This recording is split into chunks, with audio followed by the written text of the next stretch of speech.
வணக்கம். வழக்கமா ஒரு விளையாட்டுன்னு எடுத்துக்கிட்டா விதிகள் ரொம்ப தெளிவா இருக்கும், சரியா?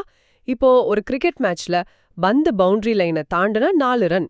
அதுல யாருக்கும் எந்த குழப்பமும் வராது. ஆனா அதுவே அரசியல்ல வரும்போது அந்த மைதானத்தோட கோடுகள் திடீர்னு அழிய ஆரம்பிச்சிடுறது. ஆமா, அரசியல்ல லாஜிக் எப்பவுமே கொஞ்சம் புரியாத புதிர்தான். கண்டிப்பா.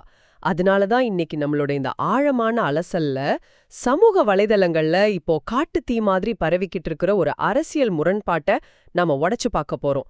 கர்நாடக 2018 தேர்தல் முடிவுகளுக்கும் வரப்போற தமிழ்நாடு 2026 தேர்தல் கணிப்புகளுக்கும் நடுவுல இருக்கிற அந்த 104 எதிர் 108 அப்படிங்கிற விவாதத்தை தான் இன்னைக்கு டீகோட் பண்ண போறோம். சரியா சொன்னீங்க. ஆனா உள்ள போறதுக்கு முன்னாடி ஒன்னு சொல்லிக்கிறேன். இது எந்த அரசியல் தரப்பையும் ஆதரிக்கவோ இல்ல விமர்சிக்கவோ கிடையாது.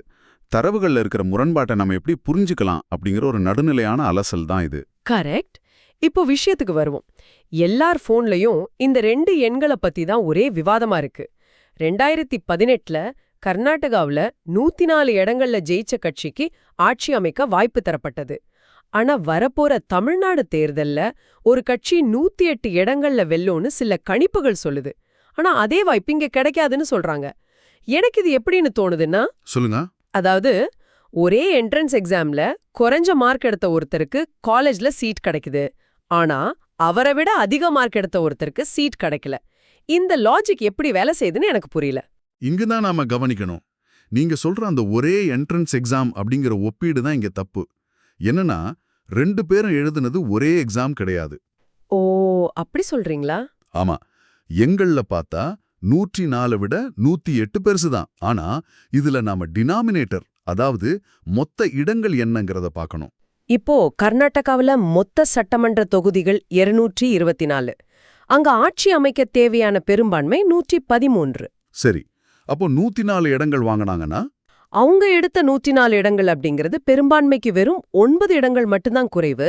ஆனா தமிழ்நாட்டை பொறுத்த வரைக்கும் மொத்த தொகுதிகள் 234. இங்கே பெரும்பான்மைக்கு 118 இடங்கள் தேவை. கணிப்புகளின்படி கிடைக்கும் அந்த 108 இடங்கள் பெரும்பான்மையை விட 10 இடங்கள் குறைவு. இருங்க, 9 இடம் குறைவு, 10 இடம் குறைவு. இது அவ்வளோ பெரிய வித்தியாசமா எனக்கு தெரியலையே. பாக்குறதுக்கு அப்படி இருக்கலாம். ரெண்டுமே பெரும்பான்மையை தொடாத எண்கள் தானே. ரெண்டுமே தொங்கு சட்டமன்றம்னு தானே சொல்லுவோம். அப்போ யாருக்கு அதிக எம்எல்ஏக்கள் இருக்காங்களோ அந்த தனிப்பெரும் கட்சியை தானே ஆளுநர் முதல்ல கூப்பிடணும். கர்நாடகால அந்த ரூல் தானே பயன்படுத்தினாங்க. நீங்க கேக்குறது நியாயமான கேள்விதான். தொங்கு சட்டமன்றம் வரும்போது ஆளுநர் யாரை அழைப்பார் அப்படிங்கிறதுக்கு சர்க்காரியா கமிஷன் சில வழிகாட்டுதல்களை கொடுத்திருக்கு. அதன்படி ஒருவேளை தேர்தலுக்கு முந்தைய கூட்டணி பெரும்பான்மை பெற்றால் அவங்கள அழைக்கலாம். ஓகே, அப்படி இல்லனா? அது இல்லை என்றால் மற்றவர்களோட ஆதரவை நிரூபிக்கக்கூடிய தனிப்பெரும் கட்சியை அழைக்கலாம்.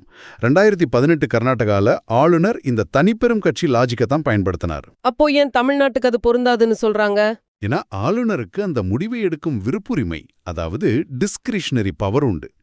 இதனால தான் தமிழ்நாட்டை பொறுத்தவரையில் தேர்தலுக்கு பிந்தைய கூட்டணிகள் உருவாகி அவங்க 118ங்கிற அந்த பெரும்பான்மை எண்ணை தாண்டும் போது தனிப்பெரும் கட்சி அப்படிங்கிற லாஜிக் அங்கே உடைஞ்சு போகுது. அப்படியா? அப்போ சட்டத்துல ஒரு ஓட்டை இருக்குன்னு சொல்லலாமா? ஏன்னா ஒரே ரூல் புக்கை வச்சுக்கிட்டு கர்நாடகால ஆளுநர் தனிப்பெரும் கட்சியை அழைத்தார். ஆனா தமிழ்நாட்டுல தேர்தலுக்கு பிந்தைய கூட்டணிய ஆளுநர் அழைப்பார்னு சொல்றது ஒரு முரண்பாடா இல்லையா? இது பாக்குறதுக்கு முரண்பாடு மாதிரி தோணும். ஆனா அது அரசியலமைப்பின்படி அனுமதிக்கப்பட்டதுதான். ஆளுநரின் முதன்மையான நோக்கம் யாருக்கு அதிக சீட் இருக்குன்னு பாக்குறது மட்டும் இல்ல. வேற என்ன பார்க்கணும்? சட்டமன்றத்துல யாரு ஒரு நிலையான ஆட்சியை, அதாவது பெரும்பான்மையை நிரூபிக்க முடியும் அப்படிங்கறத உறுதி செய்யறது தான் அவரோட வேலை. இப்போ 108 இடங்கள் பெற்றாலும் மீதமுள்ள 110க்கும் மேற்பட்ட இடங்களை எதிர்க்கட்சிகள் ஒன்றிணைந்து ஒரு கூட்டணியா மாத்துனாங்கன்னா அந்த தேர்தலுக்கு பிந்தைய கூட்டணிக்கு தான் பெரும்பான்மை பலம் இருக்குன்னு சொல்றீங்க. எக்ஸாக்ட்லி. அங்க 108 அப்படிங்கிற எண் வெறும் தனித்த எண்ணாகவே நின்னுடும். ஓ, அப்போ எண்கள் மட்டுமே எல்லாவற்றையும் முடிவு செஞ்சிடுறதில்ல. அந்த எண்களை வச்சு சட்டமன்றத்துல பெரும்பான்மையை நிரூபிக்க முடியுமா அப்படிங்கிற சாத்தியக்கூற அதிகாரம் எப்படி பாக்குதுங்கிறது தான் உண்மையான அளவுகோல். கரெக்ட். அதனாலதான் இணையத்துல 104 அலவுட் 108 நாட் அலவுட் அப்படின்னு ட்ரெண்ட் ஆகுற அந்த விவாதம் வெறும் மேலோட்டமான எண்களை மட்டுமே வச்சு நடக்குது. அதுக்கு பின்னால இருக்கிற இந்த 224 அப்புறம் 234 அப்படிங்கிற மொத்த எண்களையும் சர்க்காரியா கமிஷனையும் யாருமே கணக்குல எடுத்துக்கல. இணைய விவாதங்களோட இயல்பே அப்பதான். சிக்கலான விதிகளை மறந்துட்டு வெறும் எண்களை மட்டும் ஒப்பிடுறது. நாம இந்த தரவுகளை பார்க்கும்போது ஒரு மாநிலத்தோட முடிவை அப்படியே இன்னொரு மாநிலத்துக்கு பொருத்த முடியாது அப்படிங்கறத புரிஞ்சுக்கணும். உண்மைதான். ஒவ்வொரு சூழலும் கூட்டணிகளின் பலமும் ஆளுநரின் முடிவுல ஒரு பெரிய தாக்கத்தை ஏற்படுத்துது. ஆக மொத்தம் விளையாட்டு போல அரசியல்ல கோடுகள் நிரந்தரமானது இல்ல. ஆரம்பத்துல நாம பேசின அந்த கிரிக்கெட் மைதானத்துக்கே வருவோம். சொல்லுங்க. கோடுகள் தெரிவா இருந்தா பிரச்சனை இல்ல. ஆனா விதிகளும் முன்னுதாரணங்களும் இடத்திற்கிடம் மாநிலத்திற்கு மாநிலம் மாறுபடுவது போல தோன்றும்போது ஒரு முக்கியமான கேள்வி எழுகிறது. என்ன கேள்வி?